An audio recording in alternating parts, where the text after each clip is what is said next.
Story time ako sa inyo uli. So kahapon, sumabay ako dun sa bus na sa pauwi paggaling ng trabaho. Dalawa lang kaming sakay nung babae. Yung babae nasa unahan, ako nasa pangalawang seat. Pag pick up sa amin, yung babae at saka yung driver, pa na yan chika. Tahimik lang ako kasi parang pagod na ako eh. Ayoko ng antisocial ako minsan eh. So anyway, naunang bumaba yung babae. So pagbaba niya at pagsarado nung pinto, biglang dumighay ng napakalakas nung driver. Parang naramdaman ko sa pisngi ko yung dighay niya. Ganun kalakas yung dighay niya. Napahiya si kuya. So bigla na lang siyang sabi niya, my apologies, gano'n. Dahil ako, mabait ako eh. Ayoko may napapahiyang tao. Muntik na ako magsabi ng you're welcome. Muntik na be, muntik na. Bakit? Bakit ako magwe-welcome, 'di ba?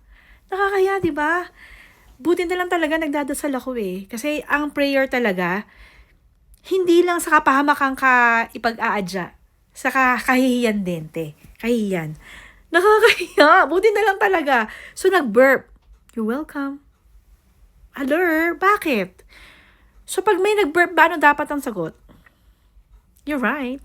Parang ganon. That's okay. Ganon dapat, 'di ba? Sa akin iba, you're welcome. Tinde, 'di ba?